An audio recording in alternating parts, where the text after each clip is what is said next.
বিকেলবেলা আমাদের কিছু না কিছু নাস্তা তৈরি করতেই হয়। আর তা যদি খুব সহজে তৈরি করে নেওয়া যায় ভালোই হয়। তাই আমরা তৈরি করতে পারি আলুর এই বিকেলের নাস্তাটি। খুব সহজেই এটা তৈরি করে ফেলা যায়। আসসালামু আলাইকুম ভিউয়ার্স, সুইটস অ্যান্ড বেকিং এ সবাইকে স্বাগত। আমি আজকে তৈরি করব আলুর সামোসা রোল বা রোল সামোসা যাই বলেন। এর জন্য আমি এখানে ১ কাপ ময়দা নিয়েছি এবং সঙ্গে দিয়ে দিয়েছি স্বাদ মতো লবণ, ২ টেবিল চামচ পরিমাণে তেল দিয়ে এটা ভালোভাবে মিক্স করে নিব যেন ময়দার গায়ে গায়ে তেলটা লেগে যায়। তাহলে এটা খুব ভালোভাবে ক্রিস্পি হবে। দেখুন এই যে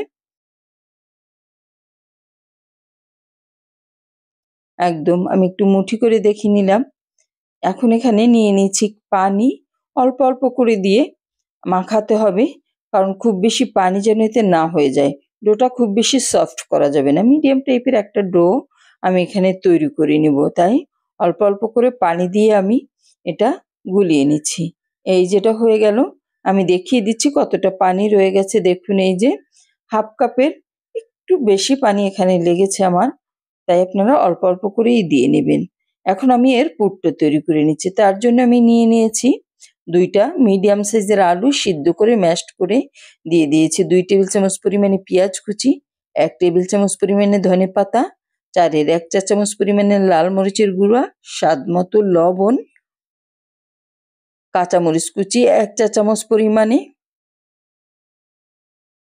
জিরে গুঁড়া ৪ ১ চা চামচ পরিমাণে, রসুনের গুঁড়া আধা চা চামচ পরিমাণে, গরম মসলা ৩ ১ চা চামচ পরিমাণে, চাট মশলা ৪ ১ চা চামচ পরিমাণে, দিয়ে দিচ্ছি ৩ চা চামচ পরিমাণে কর্নফ্লাওয়ার।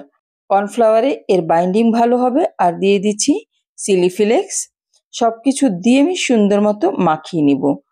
কর্নফ্লাওয়ারটা দিলে হবে কি, এটা আর বেরিয়ে যাওয়ার চান্স থাকবে না। দেখুন এটা মাখানো হয়ে গেছে। এখন আমি ডোয়ে চলে যাচ্ছি।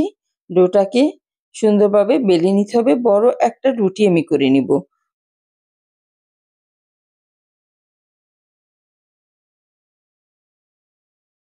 পুরো ডোটাই আমি নিয়ে নিয়েছি একবারে। দেখুন এই যে একটা গোল বড় রুটি করে নিয়েছি। এখন উপরে আলুটা সুন্দরভাবে লেপটে দিতে হবে। একদম সব দিকে যেন সমান হয়।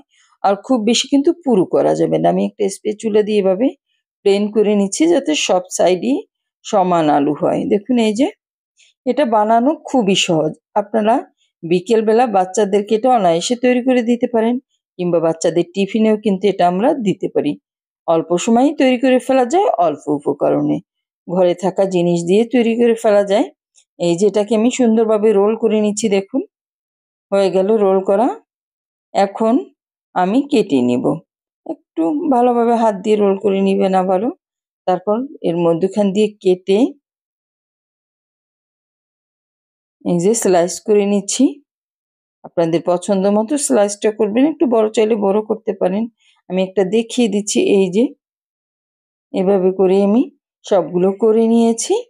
এখন আমি একটা ডিম গুলিয়ে নিয়েছি, কারণ সামোসা রোলটা এর ভিতর একটু গড়িয়ে আমি ভাজবো। তাহলে আর আলুটা ভিতর থেকে কোনো মতেই বের হয়ে যাবে না, আর এটা খুলেও যাবে না। এই যে আমি চুলায় একটা প্যান বসিয়ে দিয়ে তেলটা হালকা গরম করে নিয়েছি। তেলটা খুব বেশি গরম করা যাবে না একবারে।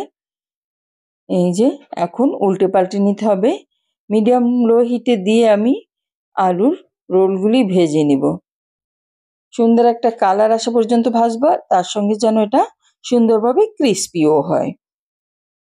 তাই বারবার উল্টে পাল্টে ভেজে নিতে হবে, তাহলে সব দিকের কালারগুলি এক রকমের হবে। এই যে এক ব্যাচ আমার হয়ে গেল। এভাবে করে আমি সবগুলি আলুর সমোসাই ভেজে নিব। দেখুন তুলে নিচ্ছি আমি। আমি একটা সার্ভিং ডিশে দিয়ে দেখিয়ে দিচ্ছি। আমার আরো এক ভাঁজ ভাজা হয়ে গেল। তো তৈরি হয়ে গেল আলুর রোল সামোসা। আমি একটু ভেঙেও দেখিয়ে দিচ্ছি। এই যে মুচমুচে, সহজেই তৈরি করা যায়। আশা করি আজকের এই সহজ রেসিপিটা আপনাদের অনেক বেশি ভালো লেগেছে। সবাই অনেক বেশি ভালো থাকবেন। আল্লাহ হাফেজ।